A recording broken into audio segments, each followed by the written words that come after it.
Okay, so welcome to our study of Treasury of Precious Qualities. And while I think everybody is familiar with Omniscient Jigme Lingpa, I just want to say a little bit about Kangyur Rinpoche, who's the commentator. First of all, I think Kangyur Rinpoche would be, you could say, would make sense to a lot of us if we realize this is the father of Jigme Khyentse Rinpoche and Tukupema Wangyal, and also recently deceased, actually, Jetsun Chökyi, as well as also the daughter of Kangyur Rinpoche, who's a doctor, Rinzin La, and then a nun who's called Yangchen La, and then also Tukupema Wangyal and Rangdro Rinpoche. So there's 6 children from Kangyur Rinpoche, and also his wife, consort, Kitsin Jampa Chökyi, was a very great practitioner. So some of you hopefully have made connection with these lamas, and possibly also the retreat center in Portugal where Jetsun Jampa Chökyi, she passed away, and where there's now a memorial stupa. But Kangyur Rinpoche was a very great lama. He was very close with the late Dujam Rinpoche, Dingo Khyentse Rinpoche, Chatra Rinpoche, and he was his life story is extraordinary. He was somebody who was not recognized as a tuku, and when he was very young, he had the fortune to meet the great Jamgon Mipam Rinpoche. He basically ran away from home. Him and his brother just left home at one point. They had a very tough stepdad, but Kangyur Rinpoche would also highlight how his stepdad, in his cruelty, actually led Kangyur Rinpoche to essentially discover the path of liberation and how to bring negative circumstances onto the path. So, so he was blessed by Jamgon Mipam Rinpoche, and then studied with a very great Lama who was also the teacher of the late Dujam Rinpoche, someone called Jedung Chinle Jampa Jongne.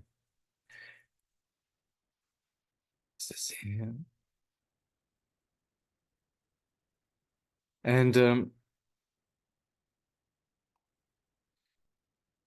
he was associated with, he stayed for many years at something called Ryuche, a great monastery in eastern Tibet that was both practiced the Taklung Kagyu and also the Nyingma tradition. And after that, he actually then wandered around and did retreats. Well, the years of his study are also extraordinary. Very determined practitioner, sometimes studying without any a lot of means, you could say, food and so on. And I won't go into all the details of his life, but essentially say an extraordinary Lama, treasure revealer, and someone who left Tibet in time, you could say, bringing along with him all the Kangyur, the words of the Buddha Vachana. And that's also why his name is Kangyur Rinpoche. That in part, and also because he gave the Kangyur Lung 27 times. And it said that he could remember most of the Kangyur by heart. But he was a very great teacher. He was a very great treasure revealer. And the work that we're studying here is then his commentary on Omniscient Jigme Lingpa's Treasury of Precious Qualities. And because he was very close with Dingo Khyentse Rinpoche, there are sections in this work that was actually later completed by Dingo Khyentse Rinpoche. But anyway, a little bit about the commentator. And because his family is so modest, they don't talk so much about Kangyur Rinpoche, essentially because, you know, saying our father was so great is sort of also putting themselves in a great position. So they're very often sort of slightly reluctant to talk about how incredible their father was. But the few times I've had the privilege to hear some of the stories, absolutely an amazing Lama. And then, of course, also he connected with Western students in the 1960s and 70s, who came to and study with him in India, in Darjeeling, namely Matthew Ricard, whose memories have just been recently published, and also a handful of other Western students that actually have ended up doing a lot of benefit for the Dharma. So, so yes, so here we are, and we're studying presently we're in the 9th chapter. Jakob, Yeah. is there actually a biography of Kangyur Rinpoche available? There is in Tibetan, and I Okay. suspect it has been translated. But again, I think due to this sort of modesty policy, then it's still not available. But I think actually, I think something is on its way. So so we can hope to have a published translation, perhaps within not too distant the future. Okay, I'm just going to set it up here. Yeah. Okay.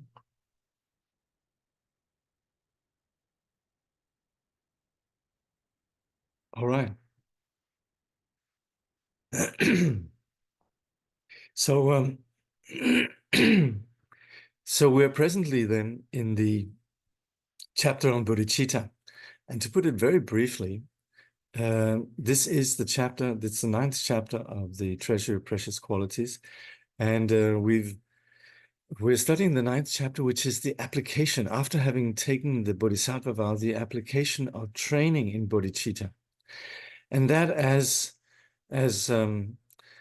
we now have established, consists of 2 aspects. One is what we call the bodhicitta of aspiration, and the other is the bodhicitta of application. And this makes a lot of sense, because we could rush out and be very active and still actually, you know, get sort of annoyed and irritated with sentient beings, and it's not an easy work of the bodhisattva. What is really a point that's being made in the first section of this chapter is really, once we decide to work for sentient beings, it's something we really not want to go back on. It's not like, okay, I've had enough of working for sentient beings. It's just too hard. This is a really important decision. And while the other vows, they're the kind one can give back. You can, for example, become a monk or a nun, and then you can give your vow back. But it's said with the bodhicitta vow, this is really a big one, and you don't want to give it back. It's really that which defines the path of enlightenment, and really what defines a great being. And to give back the vows and the determination to serve sentient beings, we don't want to do that. So that's where this is the first premise. But then the actual training consists of 2 parts, which is training in the aspiration, and we've completed that. And now we're training in the application, in which we then mainly are going to be focusing on what we call the 6 paramitas. And so we're going to be looking at the first paramita, the paramita of generosity, dana paramita. So the root text reads, giving is essentially to be without attachment. It is distinguished threefold: giving of the Dharma, giving of possessions, and the gift of fearlessness. The giving of possessions is again divided threefold: common, great, and extreme giving. And as we'll see, extreme giving is extreme, but at the same time also there's continually the proviso that we shouldn't give beyond what we actually can do. So let's have a look at the commentary. So it says here, the nature of generosity is to have no attachment to material wealth and to have a giving, open-handed attitude towards others. There are 3 kinds of generosity: the giving of material possessions, the giving of protection from fear, and the giving of the sacred Dharma. And let's just say right away, to make it clear, what we mean with generosity, of course, has to do with giving things. And as we'll see, it could entail giving the most precious things that we have. But more than anything, it's really about a state of mind. So that's where it's not just about giving, but it's really about having a giving psychology. And also the sense of contentment, like we don't need anything. We're happy with what we have. And that essentially is a condition of wealth. It's a wealthy psychology. It's a psychology of can do, am available. And that's where the practice of generosity extends beyond just the behavior aspect of giving things, but it's also one that reflects a psychology of wealth. And that's where, and this is very significant. We might think, oh yeah, karma, that's something that ripens in the future. But actually, the moment that we practice generosity, we're wealthy right here and now. To have the psychology of, no, I don't really like to give away, or if I give, then I might not have. And that kind of like hesitation is very sort of, you could say, worried. It might be practical. Maybe we can't give away, then we shouldn't give away. But there's also that place where it becomes neurotic and where there is that kind of pettiness. And conversely, there's a sort of a richness in the psychology, not sort of like insane, but just this psychology of saying, here, I have, you can give. And very often we can push ourselves just a little bit, where actually it's very rewarding, because instantly there is, you could say, extracting ourselves from a mentality of poverty. And instantly there is actually, you could say, a power in this sense of, yes, I can give, I'd like to. Not, and then again, we also want to, and we'll look at this also. There's a difference between saying, oh, I am giving, and then I am very wonderful, you know. But there's also the psychology of giving without actually thinking, oh, I am being wonderful, but simply just giving because there's an organic situation in which this is required. And in fact, in that situation, the less there is this sense of, oh, I'm being generous, that's, to that extent, there is actually this non-duality in which we would say there's the absence of what we call subject, meaning me, who's the giver, the other, the lucky recipient, and then the object. I'm giving, €5 to this course, I'm a very wonderful person, right? But then there could just be, I give, and, there's not that sort of like me, other, and the object. And to the extent that we could have less and less of that, to that extent, it becomes what we call a paramita, something that is an action, yet it's an action that takes us into non-duality. It's an action that takes us into the absolute meaning of a paramita, which is going beyond the ordinary fixations on self and the fixation on other.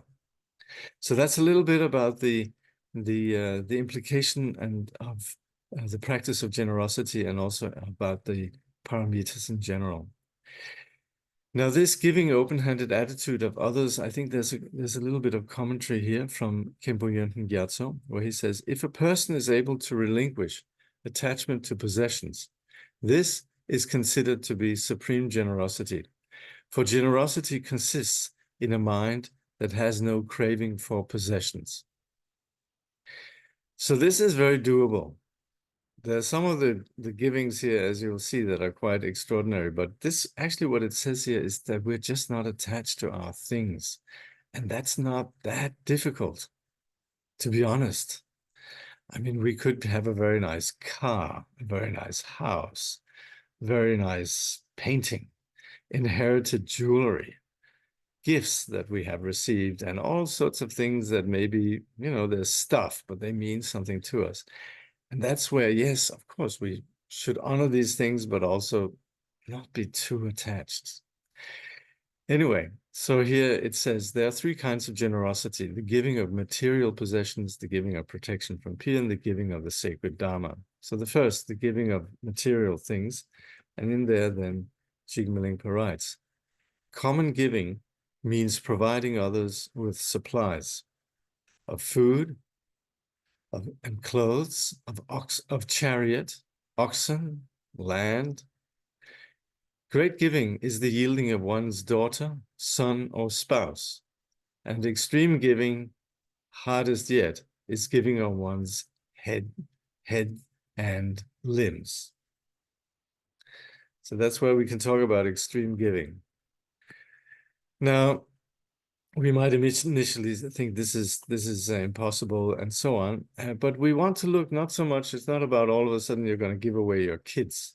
You know, somebody says, give me your kid, and then you're going to do that. It's not really about the kind of, as you could say, we should be careful to see what's the point, not so much get caught up in the literalness of this.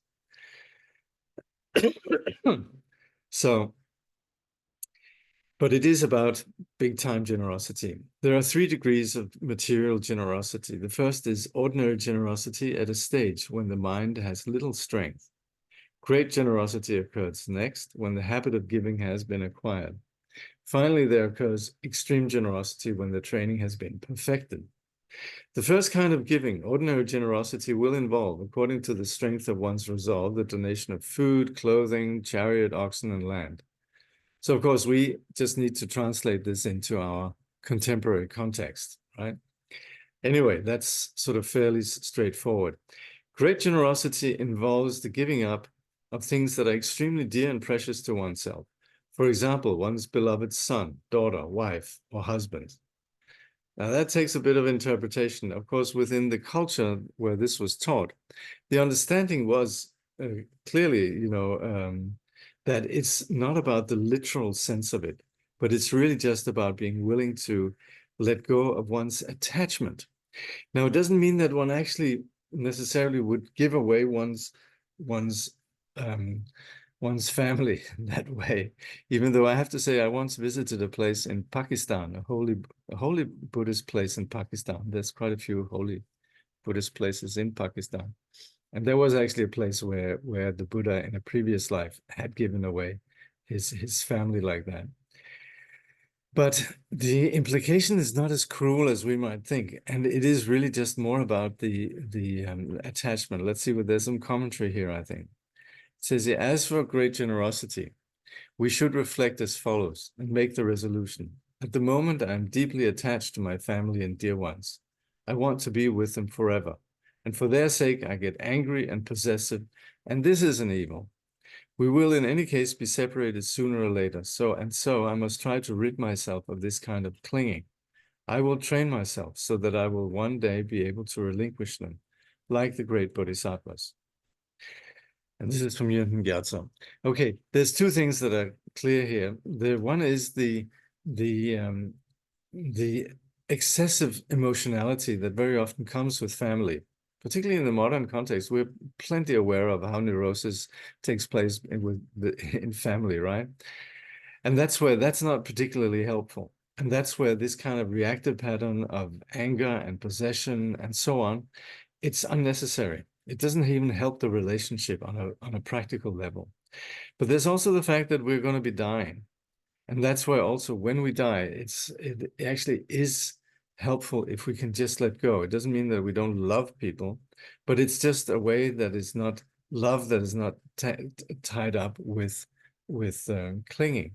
So that's why we're here for this lifetime. We serve our family the best we can. And then when it's time to pass on, we pass on without attachment.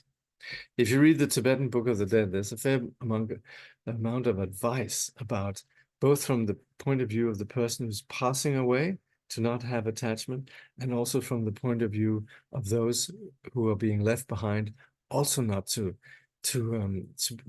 try to cling on, simply because of the process. There's no turning back, and that's where it's easier to move on if there's not this strong attachment. So that's where training in this doesn't mean then that we're going to go and sell off our family or give them away. It's more about the implication of attachment. And then there's one that's extreme generosity. It says here, extreme generosity is the most difficult of all. It involves giving up of one's limbs and organs, even one's head, in a way that is completely free of attachment, as the king, Chandraprabha, did. Now, there's quite a long commentary here, and I'll read it, but let's just be clear on Our meeting with the Treasury of Precious Qualities is engaging in a culture that is very different from ours. And the way that one thinks in the context of the Buddhist civilizations from China, from India, from Tibet, is vastly different. And that's where great beings are actually the kind that would do this kind of act. So of course we have the famous story of the Buddha, who in the actually I think it was the life before he actually was born as Siddhartha. In the life before, that's where he was born as a prince in Nepal, who, on encountering a hungry tiger mother with her cubs, and who was unable to look after her cubs because she was basically just too weak, the prince then gave himself to her. And that's what we could call extreme generosity. But we have to be clear on something. The prince was not deranged. He was not, wasn't based on a death wish or some intention of self-harm. It came from a very great capacity for generosity. And also, and as strange as it sounds, it would have been not a big deal. Those are hungry tigers. Okay, well, and probably other reasons that we can't know, but that's where we would talk about this as being not just a myth or a nice story, but this could be done. There's a famous lama who he was in the Longchen Nyingtik lineage, and I forget his name again. But anyway, he was traveling in China. He was on pilgrimage to Utaishan, the five-peak mountain. And they came to a town in China where there was a thief that was about to be executed. And the way that they would execute the thieves there was putting them up on essentially sort of a barrel or something that should look like a horse or something like that. But they were sitting astride on this metal oven, and basically executed through sitting astride over this metal oven, so round oven. Extremely cruel, extremely painful. And so I wish I could remember his name, but anyway, this is in the 19th century. So a little, maybe 150, 60, 80, 180 years ago, maybe. Anyway, he couldn't bear to see this man who was going to be subjected to this torturous execution. So he ran up to the people there and said, no, it's me who did this. And he managed to convince them that it was not the other man who was guilty, but in him. And so he actually he couldn't bear to see the other man suffer. And he then took he gave his life for this person. And by the time the Lama's students found out, it was too late. He had already passed away. But that's so it happens. But this, of course, in our culture, this is not something you can talk with your friends about. I'm practicing a Buddhist path in which they recommend that you give away your limbs and your head and all of that, because it just simply doesn't fit into the world picture, the sort of the world outlook. But at the same time, this is part of, you could say, the culture that we're learning from. So while we obviously, are far from this, we should also, I think, have a great respect that cultures like this exist, not just think that they're completely insane and this is religious fanaticism, but rather just appreciate the greatness that is reflected in this. So, okay, there's a little bit of detail here. Okay. So this is, let me just see here. Okay. So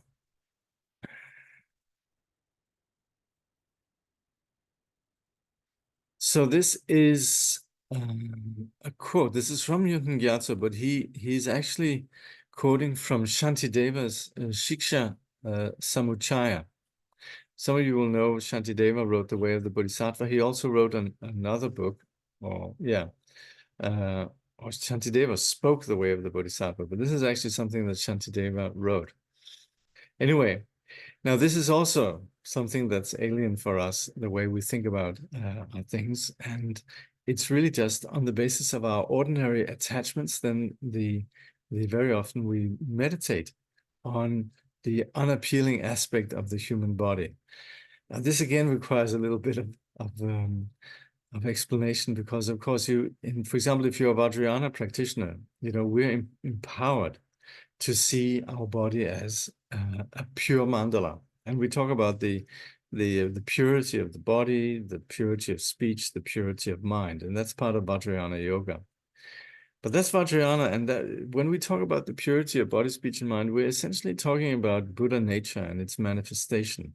That is, you could say, distorted into a karmic body, speech, and mind, but intrinsically never moves from the original pure ground. And that's why in the Vajrayana, we have this pure outlook on ourselves and the phenomenal world, because intrinsically it's pure.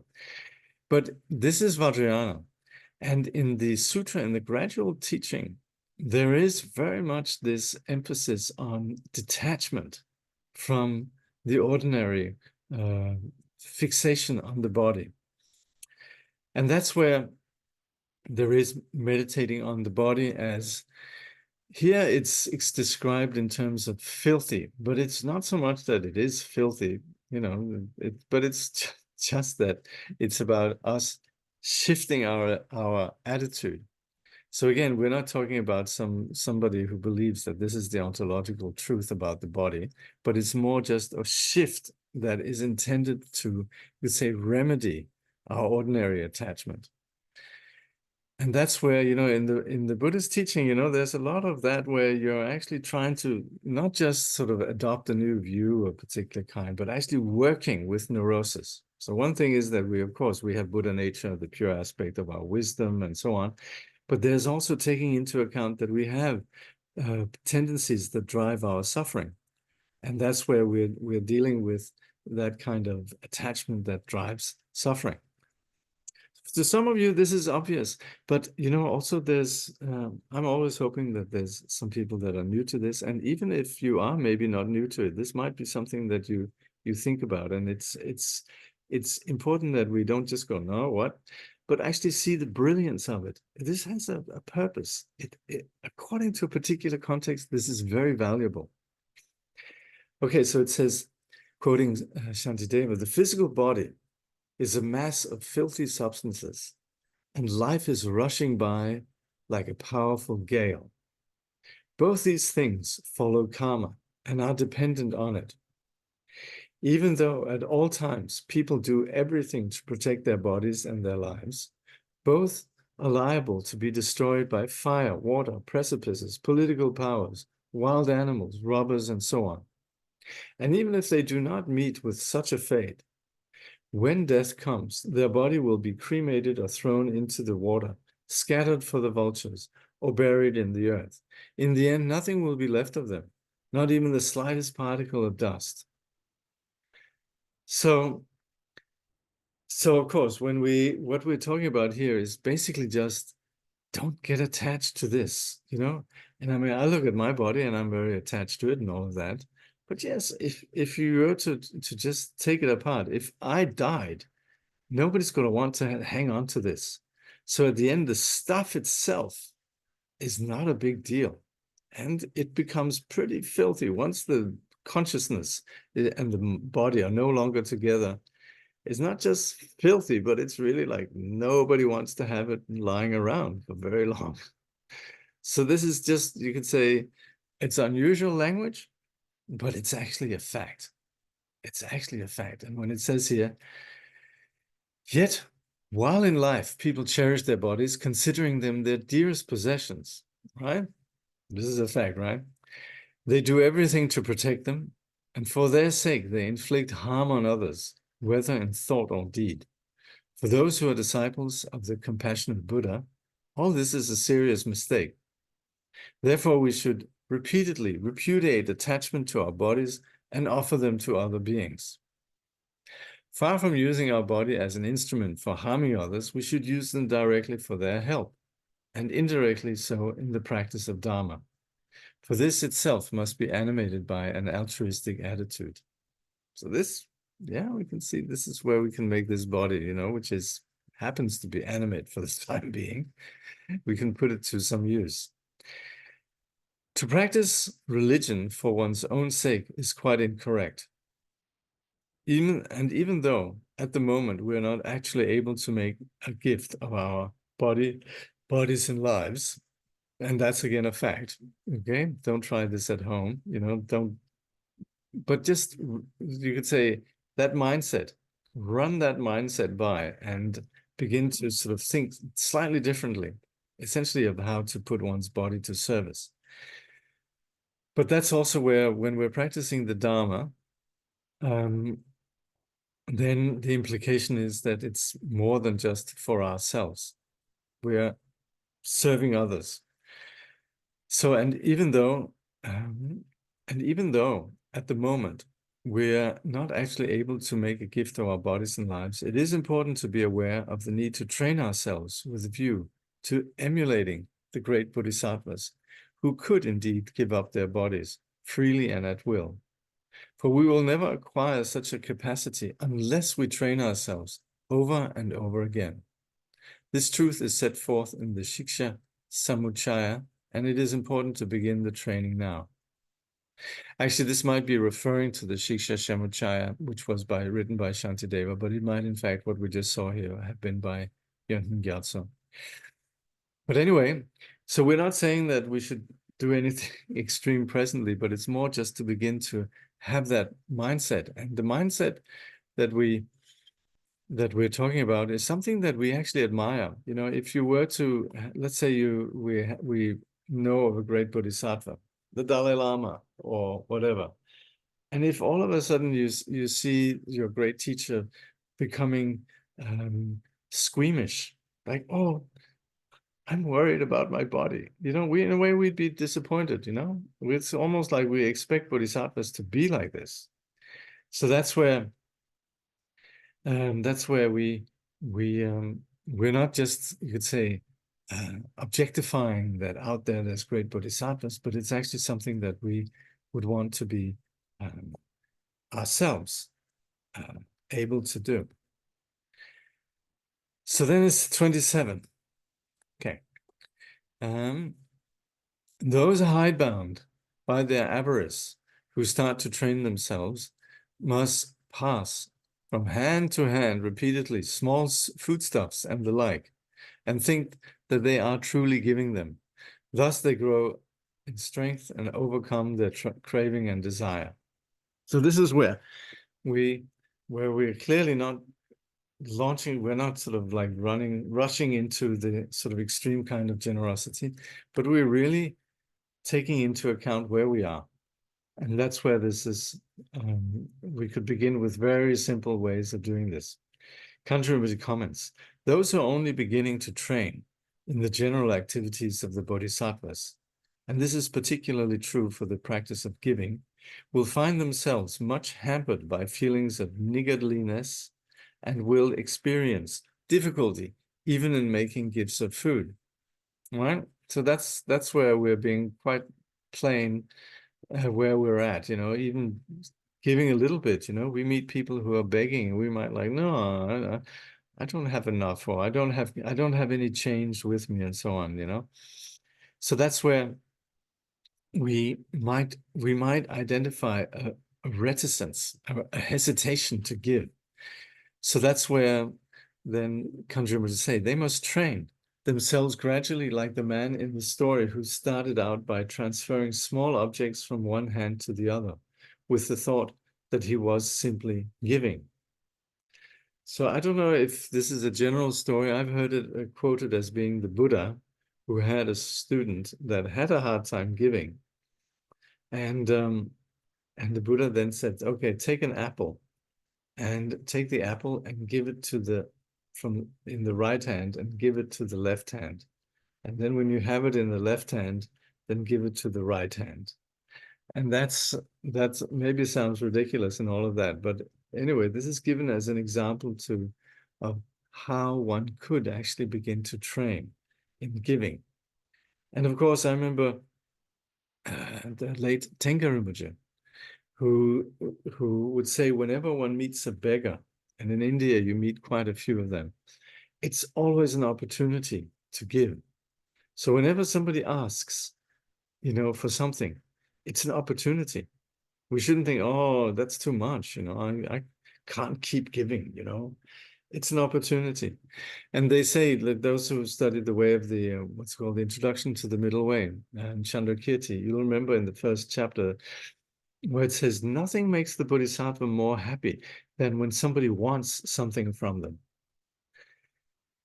So that's where, beginning in a small way, like this, from one hand to the other, Kangyur Rinpoche says, in the end, he was able to perform feats of great generosity. Likewise, we should start by training ourselves in giving away small things, cooked vegetables, and so forth. Gradually, our possessiveness will be overcome and generosity will increase in strength. And our training should continue until we are able to practice extreme generosity. So we should just keep training until we fully master this capacity of not being attached to anything. And that's really where there is then this immense greatness of mind that is really not concerned about oneself. So then there's the gift of protection from fear. And 28, the gift of fearlessness means guarding others' lives, releasing them from danger, bringing them to places of relief. Injudicious giving, when one lacks capacity, is something to be scorned. And so the Shiksha Samuccaya has prescribed the giving up of body and of life by those in whom compassion is as yet impure. So as long as we don't have the pure compassion, there's still sort of little bit there. We're still hanging on to some degree of concern about our good health and so forth, and ourselves and all of that.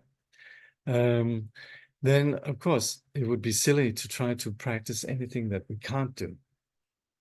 So again, we're not doing anything that's unhealthy or warped or weird or anything. It's simply just taking into account where we are, but still aspiring to this greatness eventually.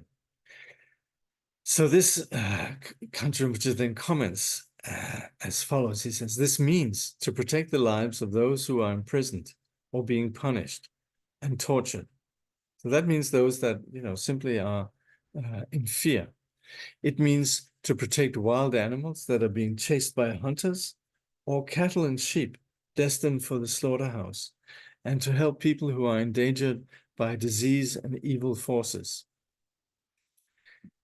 So this, if you read in Words of My Perfect Teacher, Paltro Rinpoche, who was vegetarian, he makes a very vivid picture of what it's like for the yaks and the sheep and so on, what it's like for them when they're being taken to the butcher. And in the modern world, you sometimes, when you're on the roads, you see these big trucks just filled with cattle that are destined for the slaughterhouse. So that's where we can imagine the fear that these animals have. And in Tibet and other places also, there was the practice of just freeing these animals. I remember once in Bhutan, driving with Rabjam Rinpoche, and there we came across a farmer who was going down to Paro with a big yak that was, going to be slaughtered. And Rabjam Rinpoche, he stopped there and he said, how much is the yak? And he bought the yak and he left a monk there to look after the yak and make sure that what then happens is then they put a red cord around the yak's neck, and that means this yak has been freed. It's one that's been, you could say, paid for, all of that. Everybody's happy. The farmer who bred it is happy. It has a place to stay. Nobody should touch the yak. But that's quite common. And many examples of just the practice of setting animals free. And incidentally, also Kangyur Rinpoche, who wrote this commentary, he was also a vegetarian.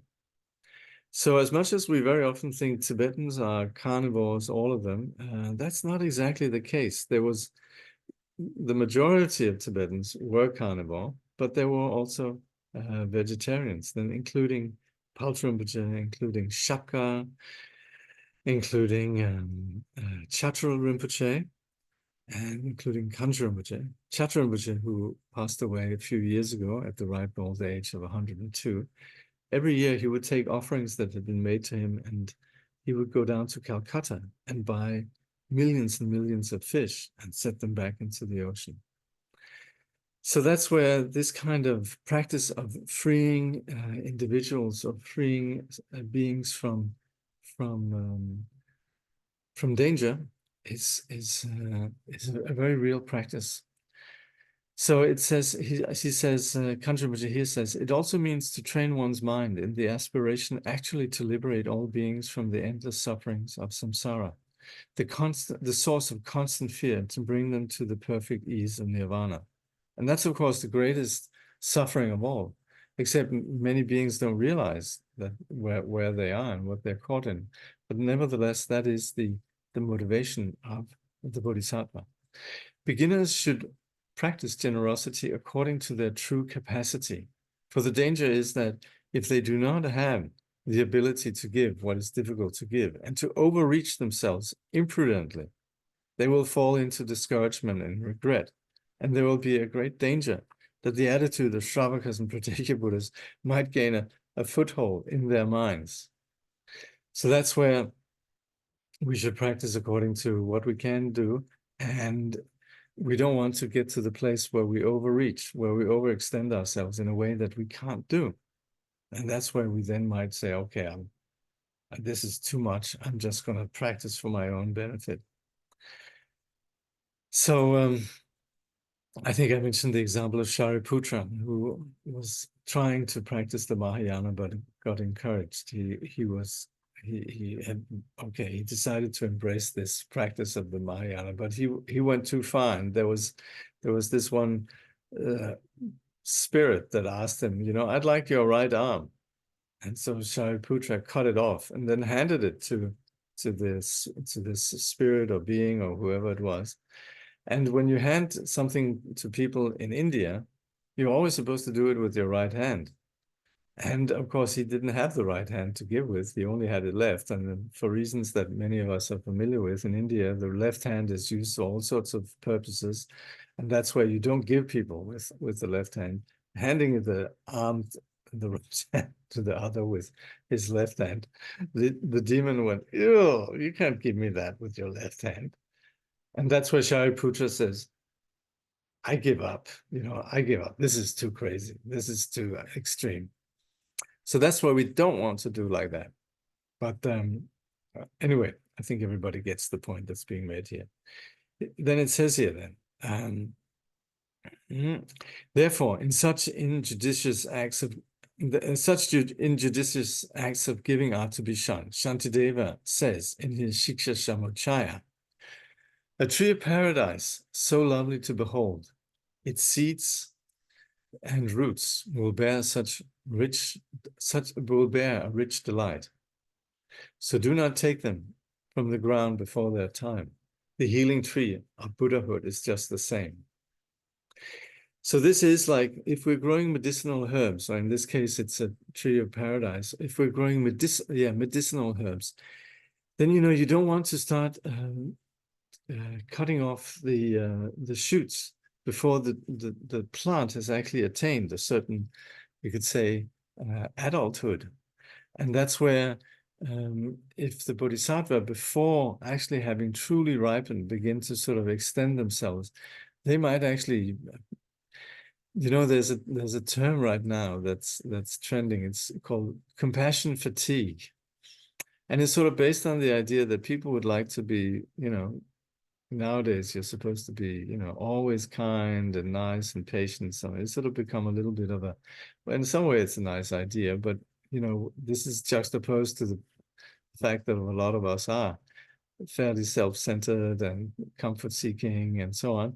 And that's where being a nice person, sometimes people have what's then called compassion fatigue. They burn out.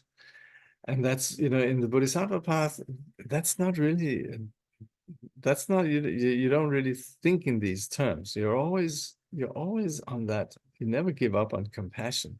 But of course, you also understand that presently you could say, a certain capacity and a lack of capacity, and you just adapt your behavior according to it. And that's where we are talking here about the bodhisattva, bodhicitta of aspiration. And that's fine. We can know the bodhicitta of application. So that's where, maybe we do what we can do, we don't do what we can't do. That's the bodhicitta of application. But we never give up on the bodhicitta of aspiration. So we never get tired of being compassionate. We just adjust to what is doable. So we never give up the bodhicitta of aspiration. So then it says 29. The giving that abets non-virtue also is not good, but rather something that should be despised. To give up attachment to possessions is held to be the measure of true giving. So this is where it gets a bit subtle, where he says, what Kangyur Rinpoche comments, thus the giving up of one's body and life with a compassion that is soiled by attitudes of malevolence or jealousy and so forth is forbidden in the Shiksha Samuccaya, as we have just seen. And this, of course, is we might have the hero that gives their body and so on, but if it's done with hatred, and that's unfortunately what's implicit in the situation of conflict, that's not good either. So that's no, you give your body, but you do it with anger. Moreover, to practice generosity in a spirit of hostility, jealous, or boasting, or in ways that injures others, to give away harmful things such as poisons or weapons, a knife to a butcher, for example, or alcohol to an alcoholic, and so on. Or again, to distribute wealth to people to whom one is passionately attached. That's where one might think, oh, we're being generous here. But, if we're giving the wrong things to the wrong kind of people, or if we're just giving out of attachment, that's yeah, you can call it generosity, but it's mixed up. And it's not what we actually mean with generosity. He says, Kangyur Rinpoche says, all such generosity is sullied by impure intentions and will only increase negativities. Far from being the practice of the bodhisattvas, this is something that they should utterly despise. Of course, this doesn't mean that all of a sudden you shouldn't give presents to the ones that you love and Christmas presents and all of that. But it's more just to be really clear, what is dana paramita and what is not? And of course, in the ordinary world, then we need to tag along to the conventions of the world. That's obvious. But at the same time, we should also be clear that this is not essentially really bodhicitta, and we shouldn't fool ourselves then either. By contrast, the sign of perfect generosity is to abandon all miserliness in one's heart. And again, let's be clear that we're talking about not behavior, but what's happening inside, all miserliness in one's heart. People might not know that somebody is generous. We actually do have people that would say, oh yeah, this person is so impossible, but they have a heart of gold. And these people might be rude, they might be direct or whatever, but we know that behind it, there's actually some goodness. So that's where we would see the value of actions really lie in the attitude, not in the actions themselves. And here we're talking about generosity as this perfect generosity is to abandon all miserliness in one's heart. It means giving up all clingings to possessions. But try to notice it says the clinging. It doesn't say give up possessions as such, but it's about the clinging to them. So you might be a multimillionaire with a fantastic spread, fantastic place, and everything is wonderful. But in and of themselves, these things are not bad. It's the clinging That's the problem. And that's where it's not about what we do externally, but the attitude. So that's where it means clinging to possessions, such as one's house, one's body, one's enjoyment, and one's merit. You know, also when we do mantle offering, many of you are doing Mindra, and there you would have this liturgy that says, I offer, you know, I offer the 3 kayas, I offer all my possessions, my body, my merit, and so on. We offer everything. So it doesn't mean that all of a sudden we give away all these things, but simply that the attachment to them. Yeah. When I was many years ago, I was in India, and I had a very dear friend who took this a little bit too literally. He was in Budh Gaya, and he did just decide, I'm giving away everything. And lo and behold, the next day there he was sitting with the beggars, you know, the lepers with the arms that are eaten up, or, you know, who really are impoverished. In Bihar, I mean, there's a lot of poverty. And there was my friend from England who was sitting there along with them because he had given away everything. And that's sort of a little bit going a bit too far. Yeah. See if there's any questions.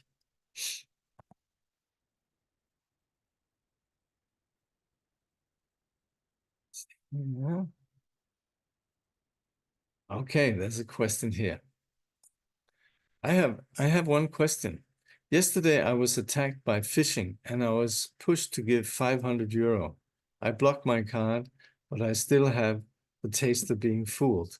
As I think about the way the phishing attack was done, it was because I order something and I wait for it and it never come, but I still waiting. And I was phished because of this attachment. And because of it, I lost 500 euro. So I was thinking, in this case, this habit of I pay, I take is tricked by my mind. How to reprogram the mind? I'm sorry that this happened. That's a lot of money. Gosh, I don't know how this. I haven't been a victim of this kind of phishing phenomenon myself, but that sounds bad. Well, look, I guess we're all to a large extent conditioned as consumers in the modern world, and we would like to, you know, buy this or buy that, and we do that. Sometimes it's out of necessity. So, well, if you want to know how to reprogram the mind, that's exactly what we're doing here. It's simply just to be content with what we have, and essentially to see what we do have in terms of being of service to others. Our body and what we have, we think of it as service to others. And that's where we then also minimize the, you could say, the consumerist mentality. So, but again, what we are reading here has more to do with reprogramming our spirit. So even though there are specific ways that apply to our modern culture, the mentality is universal. You know, the message here applies to, you could say, all aspects of our lives. Very good. I'm not so angry about it. It happened. That's right. Yeah. Better not. Don't worry about it. Yes, thank you for mentioning that. Yes, there is a wonderful movie about yes, it's called Return to Gandhi Road. Beautiful. It's a movie that's about one of Kangyur Rinpoche's Western students, a man from New Zealand who would go and spend time with Kangyur Rinpoche every year for some years. And then 40 years later, he goes back there together with his daughter, and it's his daughter that has shot the movie. It's a very beautiful movie with a lot of, actually there you get a lot of, I was talking a little bit about Kangyur Rinpoche's life, and there you actually have interviews with Kangyur Rinpoche's children, that in there they actually do tell a little bit about his life. May I ask a question? Yes, Yeah, it's actually from me. okay, go ahead, hold Yeah. on. Yeah. I was wondering why you were talking about extreme generosity. So would you be able to say a little bit about how does that relate to the teaching about precious human life and taking really this life for practice? And Yeah. so, and in a way, I also understood it like you do take care of, say, your health or well-being so that you're actually able to practice. And so how could you say just a few words about how does these both teachings, how do they relate to each other? Yeah. Look, it's like it was said before, you know, we want to really be aware of where are we at.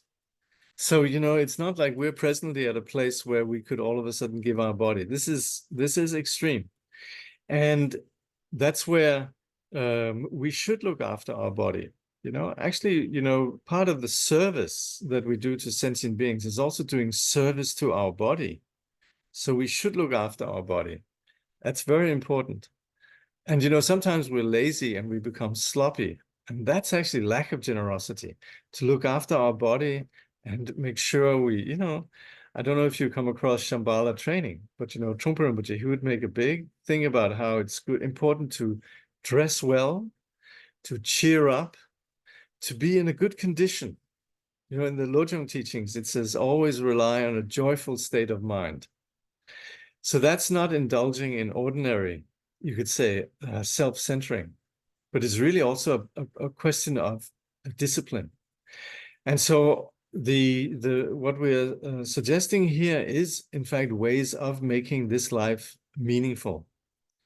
And so everything you could say we're talking about here actually coincides. I mean, if we really were a bodhisattva at the level of the Buddha, you know, then that would accumulate an enormous amount of merit to give away one's body. But this is presently, we're just mentioning this as something that you could say we rejoice in it.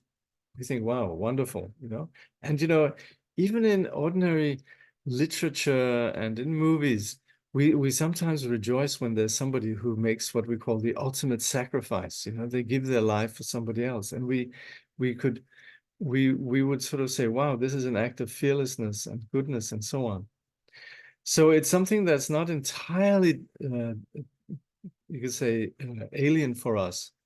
But at the same time, we should realize where we're at, and simply just to have the mindset of generosity is what we're training here. And that makes this life very, very valuable. Yeah. Does that make sense? Well, it does, and it just occurs to me that it also opens or makes clear that in the mind, the perspective that actually there is no real limit to generosity, is it? I mean, you can even give your, I mean, if you're like a bodhisattva or a Buddha, you can even give your physical existence, but it's not like, it's not a self-centered act of like an aggressive act, or like we said before, but it's just out of that clarity and generosity that doesn't even stop at one's physical appearance, so you can just give that away. But yeah, I guess I'm far away from that at the moment. Yeah. No, I mean, absolutely. I mean, that's Mm. the thing. That's why we're called practitioners. We're practicing. But Exactly. this gives some idea of where we're heading, and more than anything, the spirit that we bring to the path, you know. And that's also where it's important that we're not stuck on the literal behavior aspect, but that we're very much in tune with the spirit and the motivation, the attitude thing. That's what we're talking about. Yeah. And actually, we also practice that in the non-bro, don't we? Very much. In the Kurikali practice as well. Is it?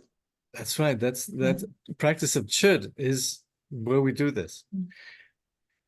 And again, as much as we practice the chud practice, then it's also something where we're actually nobody is harmed. It's just a visualization. But it creates something within our, you could say, mindset. Yeah. Good. And then somebody put in a link to the Return to Gandhi Road movie. And so yeah. It's a wonder. It's very, very sweet. It's very sort of low-key, unpretentious, simple movie, just about a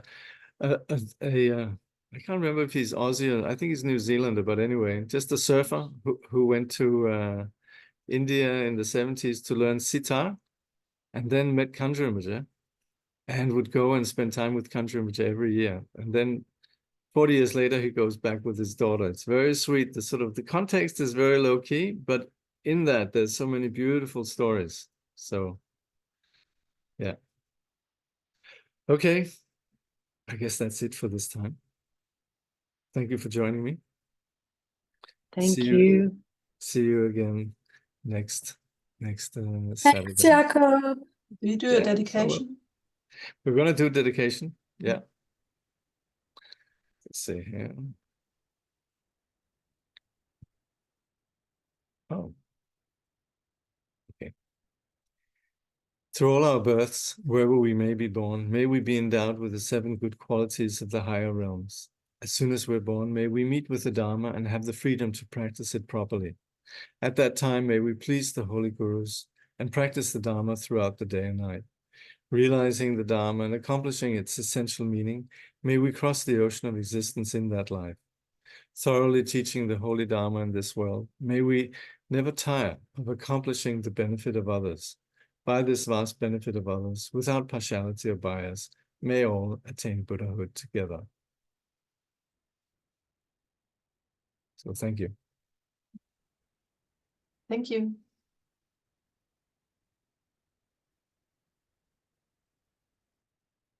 Bye. Thanks, yeah. See you. Thank you, Jakob. Take care.